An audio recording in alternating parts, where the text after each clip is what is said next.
Donald Trump mode, getting hit from all sides, the candidates on the left and right slamming his remarks on abortion. Well, what Donald Trump said today was outrageous and dangerous. The idea of punishing a woman, that is just, beyond comprehension. Really, it's the latest demonstration of how little Donald has thought about any of the serious issues facing this country. He's really not prepared to be president of the United States. The former GOP presidential candidate and now Donald Trump supporter, Dr. Ben Carson. Dr. Carson, welcome to the show. Thank you. You've been floating around on social media all day long for your rigorous defense of Donald Trump. Some people thought it was interesting, though, that you said Trump did not see the question or wasn't warned that the question was coming. At this stage of the game, shouldn't he have been a little bit more prepared with an answer? Well, bear in mind, when interviews are done, usually, there's a general discussion about what the topics are going to be. And you have a general idea of what you're going to say about them. Right. That's not to say that it has to be that way. I don't care, quite frankly, because, I don't spin, I just tell the truth, so it doesn't matter whether I've been told about it before or not. But that's what's generally done. And for people to sit there and act like, he should have had an answer for this. Remember, even though the abortion issue has been a big issue for decades, very few people have voiced opinions about whether the woman should be punished. So, that's kind of coming out of left field. I haven't heard a whole lot of people talking about that on the left or the right. Although last year you said that women were victims when it came to abortion, so you've been pretty clear on this. You also said last year that you would love to see Roe v. Wade, you would love to see it overturned. And you actually compared abortions to slavery. So here's the thing. We know that this is a huge conservative issue. We also know that the next president probably will get a chance to select 3, maybe 4 Supreme Court justices. So a lot of the excuses I saw today about this being a non-issue anymore, abortion, or even evangelicals giving up on it, I think would be nonsense. There is a legitimate chance that abortion could be illegal again one day if a conservative is elected. Do you agree with that? I agree with that, and I agree that it's a big issue. But I don't think that there's been a whole lot of people talking about whether the woman should be punished. And obviously, she shouldn't be. But it has not been a topic of much discussion. Well, we know now we can add another one to the list because this one is not going away. Already a Hillary Clinton super PAC is running digital ads of that yesterday. And, of course, we point out that Donald Trump, his camp, sent out almost immediately a retraction and clarified his position on it. But those words in that interview, of course, by the way, word to the wise, when conservatives go on with Chris Matthews, expect the unexpected, okay? Whether they tell you what the question is going to be or not.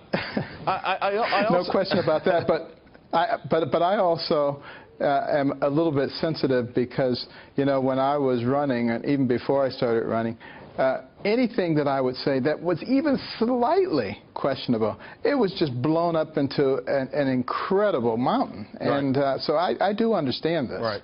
Dr. Carson, it's been a relatively tough week, if you will, for Donald Trump. We've segued from the war on the wives, of course, the situation with the campaign manager, now this particular situation. What is his inner counsel saying to him? What are they saying? Are they saying, let's batten down the hatches, let's maybe reevaluate a few things? What's the feeling inside the camp? Well, the important thing, and obviously, I would talk to him about that, but, obviously people are saying it's time to focus a little more on the issues, the really important things that are threatening this country, the things that Americans are worried about. And, they're not absolutely worried about, people's personal lives or what their wives look like. I mean, they're much more concerned about what are we going to do about ISIS? What are we going to do about energy? What are we going to do about education and about health care? Right. Anybody who's willing, well, I won't say that. I was going to say anybody who's willing to talk about those things should do very well, and that's not true. Hey, let me ask you, because people like blood and gore. Hey, listen, it sells, doesn't it? Of course, there was this big meeting in Washington, D.C. today with Donald Trump and the RNC, and just now Donald Trump tweeting, just had a very nice meeting with Reince Priebus and the GOP, looking forward to bringing the party together. and it will happen. A lot is being made of the party actually really being in shambles at this point. You had all three candidates sort of rejecting the pledge just a couple of nights ago, and it just feels like whatever happens, the GOP will never be the same. But is Donald Trump or any of the other candidates capable of uniting this party going into the general election? Well, I certainly hope so. I hope that cooler heads will prevail on all sides, because the GOP establishment needs to understand what the stakes are here.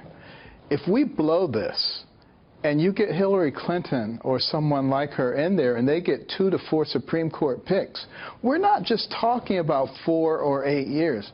We're talking about generations down the line and a fundamental change in this nation. Are they willing to risk that?